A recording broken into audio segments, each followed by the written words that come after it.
Work order states Transformers Player 2, no recoil. Alright. Oh my god, look at that. Finally something that's a real problem. Alrighty, let's take a look.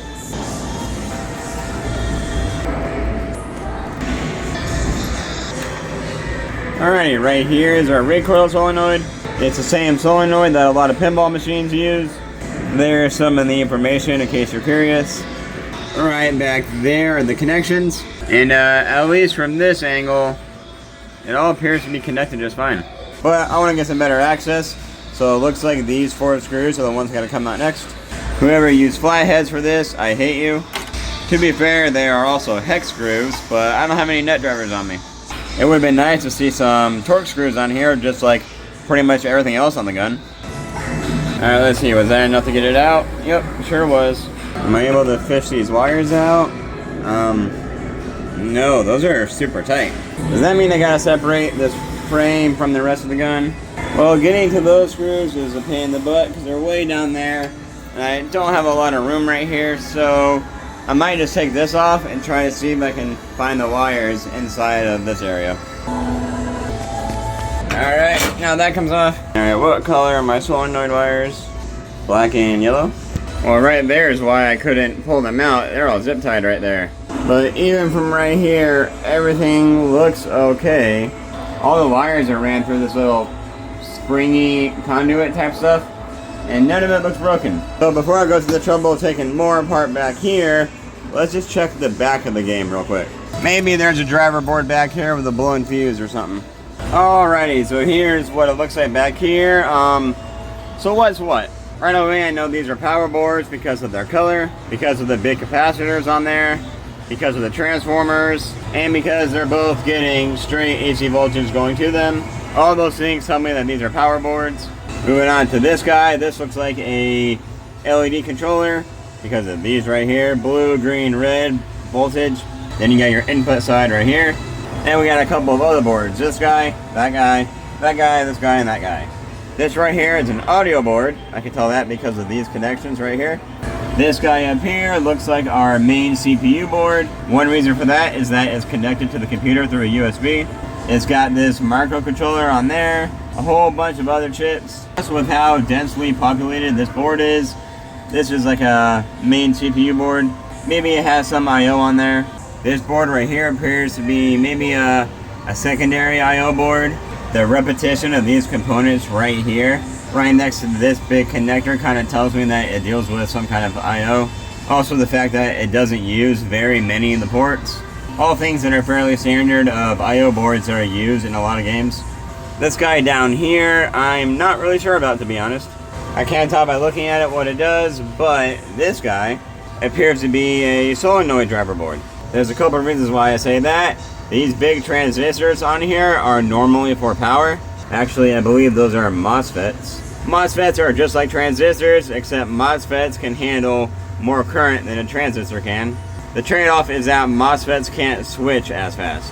But for things like solenoids, which are high current devices, MOSFETs are generally what you want to go with. And then we look right here, I have a black and yellow wire going to this guy. So if I had to guess, one of these wires is signal from player 1, the other one is signal from player 2 to activate the solenoids, and these guys are outputs to the solenoids. And if I had to make another guess, I would say that 2 of these MOSFETs are being used and the other 2 aren't. You can kind of follow the traces. That goes to this guy, and that goes to this guy. And that works out because if one of these is bad, then I have 2 more spares I can use to swap over. It also means that I have 2 that aren't being used, so they should be good. It gives me something to compare those 2 to. So following some bit of logic, this white and black wire connects to this MOSFET, and that MOSFET most likely goes to the black and yellow wires right here, which, as we saw on the gun, goes to player number 2. Now, there's a lot of assuming going on here. One thing I don't know is where this board gets power from. Like, yeah, these could all just distribute power, but typically you would see power going to the board. So maybe black and white is power input. I don't really know.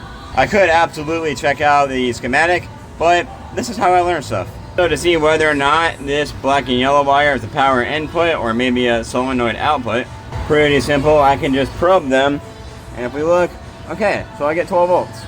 So black and yellow is powered in to this board. It is possible that wires change color at some point. So now let's change our assumptions. Judging by the way this board is set up, these might be my outputs because they're closest to the highest power devices on this board. You can have low power signals coming from a microcontroller, which turn on these transistors, which turn on these MOSFETs, which then turns on our solenoids. It is still safe to assume that only these two MOSFETs are being used. But what doesn't make sense is that what I think are the output wires are on this side, and what I think are the input wires are on this side. If these were the output, I would expect to see those two wires on this side, or these two wires on those two positions. Just because following a logical way the board could be laid out, the outside one goes to the outside one, goes to the outside one, to the outside one, to the outside one. And again, most of what I'm doing right here is assuming. Boards aren't always laid out in the most logical way. So I think it's time I take a look at a schematic. So right here is our solenoid driver board. If I zoom in on it, you can see that at the top left there's output 1 and output 2. Wires 58 and 51, those are actually color codes. But if I zoom out, zoom in right here on the player 2 gun, up top we have our solenoid. 2 wires go to that connector and then to that connector, and they are 51 and 30. Alright, so that 51 actually matches. 30 is something different. But again, I can zoom in back in down here. There it is. Alright, 51 is output number 2. Cool. So now we know that our wire to player 2 goes to output number 2 on the driver board. And that's super duper weird. Remember before how I said it was weird that these were on that side and that was on this side? Well, if you combine that with the fact that the schematic we just looked at, so that player 2 should be on pin 7, and that little 8 right there indicates pin number 8, this connector is on here backwards. This should be flipped around and put on like this. I mean, either that or someone de-pinned these wires and put them back on wrong. Yeah, because that doesn't really like to sit on there all that well. I don't know if that's even enough for it to make a connection. So, white and black goes to the outside, white and red goes to the one next to it. We can pull these guys out. And now we just insert these where they go. Just like that. Okay, I think we're good. Let's put that back on. Alright, no issues. Alright, well, let's see what happens now. Alright, still no recoil. But player 1. Player 1 also no recoil. Okay, so now what? So we know we have power going to this board. Our signal wires lined up with our output wires. I think the next easiest thing to check would be to make sure we have continuity on our signal wires. So that actually looks like it goes to this board. Aha! This board has a 12 volt in, a 5 volt in, our output wires, which have the same colors as the wires over here on this board, so that's promising. And then maybe input wires, maybe? And those wires probably go over to this board. Alright, so if we go back to this schematic, at the bottom of that same board you see input 1 and input 2. Those are wires 72 and 75.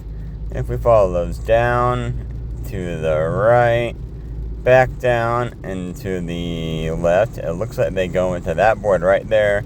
And yeah, that's player 1, player 2 recoil out.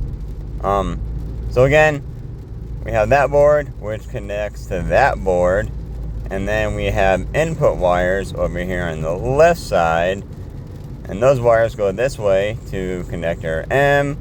So now we just have to find connector M, and that one is right about there. And those wires go into our main board. So that's pretty convoluted if you ask me. This board sends a signal to that board, which sends a signal to that board, which tells your solenoids to activate. And that really sucks because I really hate dealing with these connectors. You can't probe them from the front, you can't probe them from the back. You need to get like a bread tie or something and stick that in there in order to give you something to touch.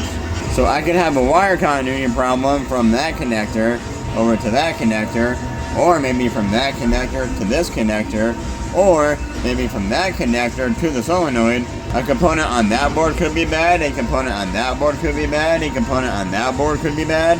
Any number of things could be wrong. But I'm running out of time today. I have a child waiting to be picked up, so I gotta go, but I'll come back to this another time. Maybe tomorrow, maybe a few days. I don't really know when I'll be able to get back to it. But yeah, if you have any insight, please let me know. Otherwise, I'll see you when I get back.